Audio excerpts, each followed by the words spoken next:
Hi, I'm Susan, and today we're going to talk about crisis management.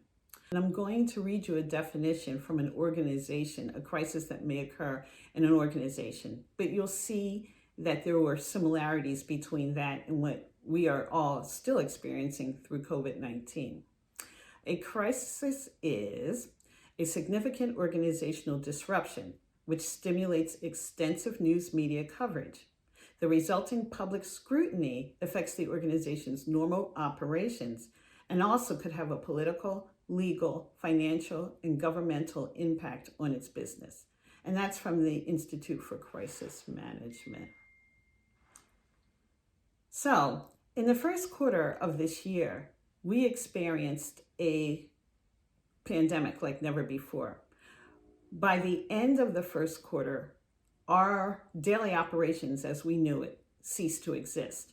God still remained on a throne. However, the way we went about life changed. It seemed instantly, right? Businesses shut down. Schools were closed. Retail, we could no longer go into restaurants. Vacation plans were halted. And most of all, we could no longer worship in the sanctuary. And I want to start by saying that I know it's been difficult for you. By now, I'm sure you've rebounded. Some of you may have even seen a positive side of this. However, I know that it's been very difficult because you're dealing with your own issues, state of confusion in the very beginning, your own anxiety around what was happening. You're trying to figure out what's going on with your family from a personal standpoint. You're dealing with the emotions and confusion and anxiety from your church members, and then you still have to figure out how you're going to carry on service. So I know it's been a difficult time, and I want to take a minute to acknowledge you and to say job well done for how far you've come in it. Now, when there's a crisis, there are three phases that an organization goes through during a crisis. The stages are mobilize, you have to mobilize. Then you get to a phase of stabilizing. And then the third phase, which is where we're going to spend the most amount of time, is strategizing. And that's the phase that we are in now. So phase one. Phase one is about a time of quick action. It's when the crisis is first occurring and you're in crisis mode. So the reason why it's called mobilizing, it's because it's all about movement and quick action, and you're gathering information. So when the crisis first happening, you probably gathered your team, your leadership team. You gathered your leadership team, you started looking at what different resources you needed to continue to operate, and you started to develop a plan. That's the mobilizing stage. And the goal is to get through this phase as quickly as possible. Now, there were some churches that actually did quite well during this phase and were able to transition into phase two a little bit quicker than others. Can you guess which churches these were? It had nothing to do with money, and it had nothing to do with how many members they had. The churches that were able to on a quicker basis transition into phase two were the churches that already had some type of social media presence. They were probably holding maybe Bible study online. Maybe they had some ministry like a men's ministry or a youth ministry that was meeting online, either through Facebook or Zoom or another platform. Maybe they were even using Instagram or Twitter as a means of communication. The churches that were already using social media had a leg up because all they had to do was enhance what they were already doing. Phase two is about stabilizing. So you're out of crisis mode and you've begun to operate again. You're not where you used to be, but you, again, are operating. Things are becoming a little bit more smooth.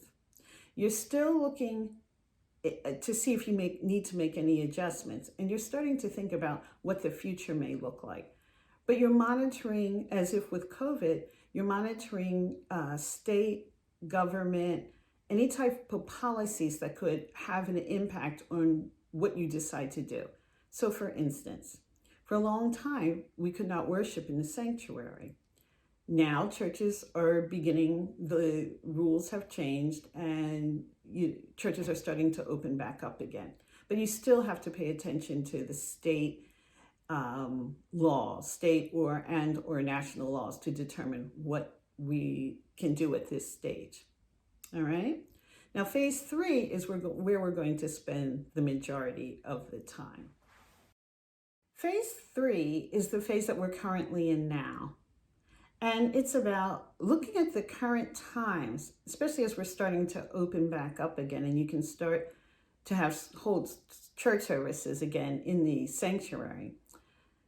It's a planning phase. It's like, what do you do now? And because of COVID, truthfully, you're probably looking at the first 6 months, and then maybe out to a year and a half. You probably aren't looking any further than that, because we really do not know what's going to happen. We're still in a phase of wait and see. So right now, what you're doing is you're considering, you should be looking at a SWOT analysis. What are your strengths, weaknesses, opportunities, and threats? What changes do you need to make as a result of the COVID pandemic? What leadership do you need? And I'm going to talk about social media in a minute.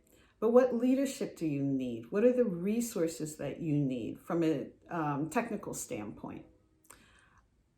One of the things that I think that all of you will see is the need for a social media presence. And so when you're looking at social media, you're thinking about, okay, how do you want to communicate? Who is your target audience? Who do you want to communicate to? And what resources, what methods do you want to use to do this communication? Are you going to use Zoom? Are you going to use Facebook? Are you going to use Twitter? Are you going to use Instagram? Those are just a few, to name a few. And you need the technical resources. You need people. You need the technical resources, the platforms, and you need people that have the skills to manage that. You may, depending on your size, be able to hire someone, or if you're a smaller church, maybe there's someone in your sanctuary that has these skills sets, or you might use an intern. Young people are fantastic to get involved because it gives them ministry opportunities, and they're great with social media. As we're talking about social media and your target audience, keep in mind that the way that it's important to know who your top target audience is, because that shows what your message will be. For instance, the way that you will communicate and relate to current members, particularly ones that have been there a couple of years, is a different type of message that someone would need who has never known Jesus. So if you're targeting, which we all should be, if you're targeting individuals who do not have a relationship with the Lord, then you have to make sure that your message, your sermons, are appropriate for that group. So you may hold 2 different sermons, or you may have some other type of social media platform that would at least engage people that do not know Jesus. The third part, and another important thing, is to make sure that your vision and mission and action steps are aligned with God's plan. You said, of course, the church's vision and mission aligns with God's plan. And you're right, it probably does. But let's review it just for a minute. And I like this definition by Dr. Tony Evans. And what he says is, God's plan is the kingdom agenda, which is the visible manifestation of the comprehensive rule over every area of life. I'm going to say that one more time. The visible manifestation of the comprehensive rule over every area of life.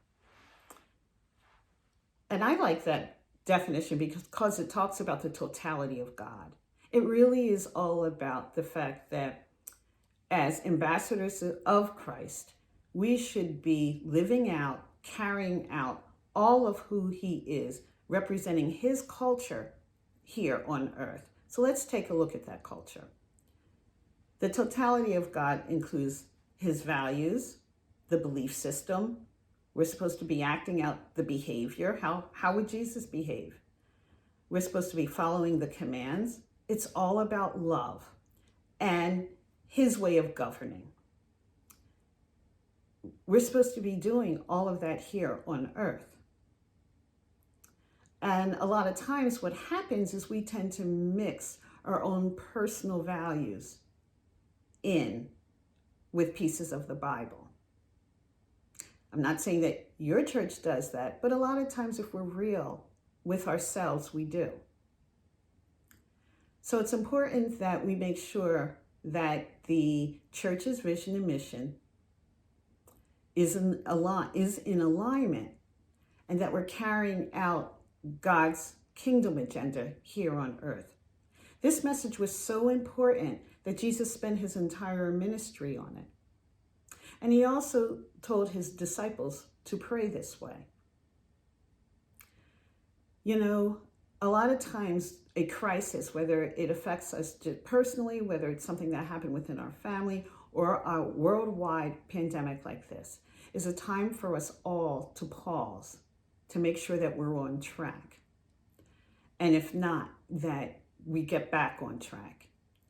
So I'm asking you, as you go along with figuring out your next steps with your church, that you pause for a minute and take the time just to make sure that your vision and your mission is in alignment with God's kingdom agenda, and actually the action steps reflect that.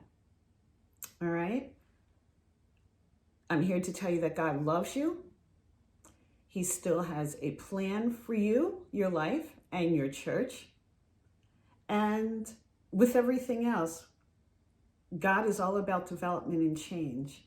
And as his ambassadors, we must also. Again, I'm Susan Tyler, and on the next slide, you'll see information if you'd like to reach out to me, or if you need any assistance in any matter, please feel free to reach out to me. Have a wonderful evening, and I'll see you again soon.